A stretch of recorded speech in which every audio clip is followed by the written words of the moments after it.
Readers, welcome to another review by Deviant.fun. This time we bring you Scott McCloud's The Sculptor, the best graphic novel that Neil Gaiman has read in years. That's his own words, not me inventing it.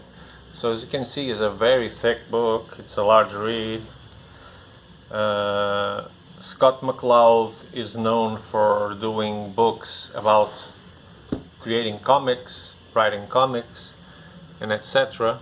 And in this one, he exercises his recommendations and his techniques. This is how the book looks like without the sleeve. Let's look at the other end. Oh, oops. So we've got the two main characters here.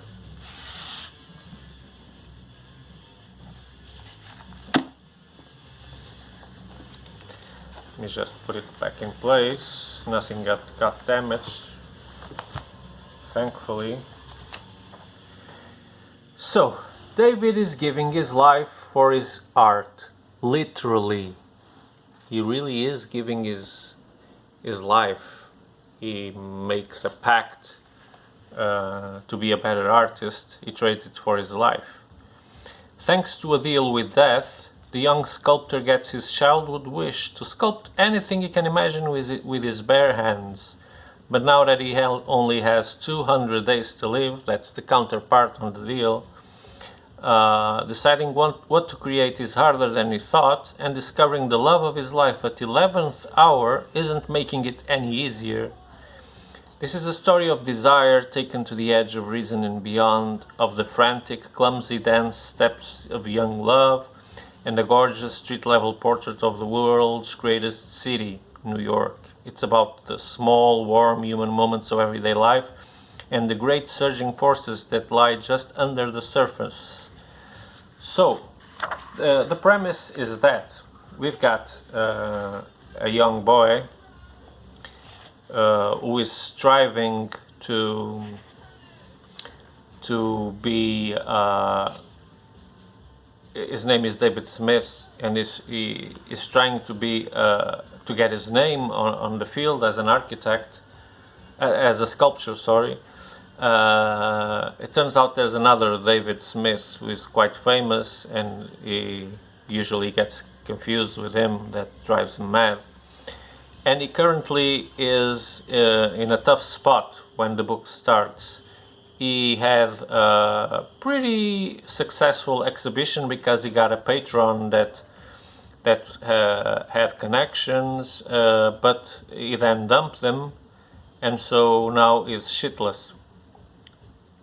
He hasn't got money, etc.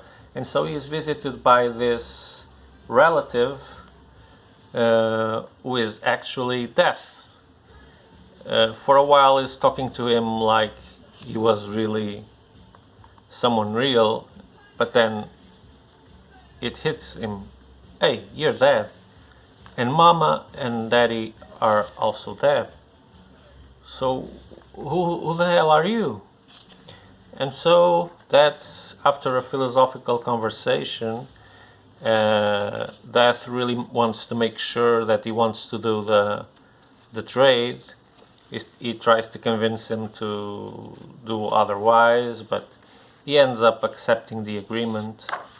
And so from there on, he is able to sculpt what he wants in every damn place he wishes.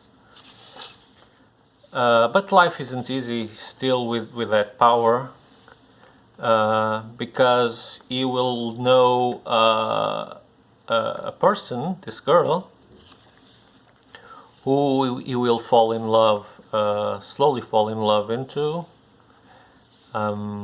So he starts thinking that he has 200 days to live. Should he get involved with someone knowing that he won't last for long? Is it fair for her? Is it not? Should he instead just take what he can from those 200 days and live that love to the full. Then he starts creating his first things, but yeah, they don't turn out to be as exciting as he thought, so he starts getting artist anxiety. It turns out it is not enough for him to have that power. Yeah, and so the book revels around him struggling to be a known artist, and failing failing hard, I meant. And this relationship, this very close relationship with this beautiful girl that he met. I'm not going to say how he met her because it's a very interesting and very well imagined stuff. So in the end, he will find a way to make his impression, because he can't get to the very strict club of artists. This is depicted here. It's a very, as you know, it's a niche, and it's a lobby, and he can't seem to get back to it. But he does find a way to get his art to the public, a smart way that I won't reveal what it is. But this book is very, very focused on people, their interactions, their feelings, their changes, their transformations, the dramas that assault them. For example, his girlfriend, he understands that she has some mental issues. Later on, he thought he was the only one with secrets, but it turns out he is not the only one. Yeah, and I'm not going to say anything more as not to ruin the book. But what I can say is that Scott McCloud really knows his stuff. So if you're a comic writer, you should probably go and get his books about how to write comics, because this is an excellent book. And when I mean excellent, I really mean excellent. The story is awesome. The characters are brilliant. They're so complex, and their relationships are so well explored. You'll get a kick out of it, and it's a very lengthy read, so we thank Scott for that, because I didn't want it to end it while I was reading it. So yeah, that's all I had to say about it. I like the illustrations too. They're simple but very, very clean. But like I said, the focus is on character building and the story itself. It has some very intelligent thoughts in it. Yeah, really great. So, if you're curious about the book after seeing the leaf through and knowing a bit about the story, because I haven't told you everything, of course, then check us out at Deviant.fun.biz, where you can buy the book, and many others, of course, and other even more. You can find us at Facebook or Instagram.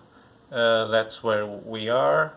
And if you like the video, please like it. If you want to see more videos like this, then please consider subscribing the channel. It will help a lot. We'll be very thankful.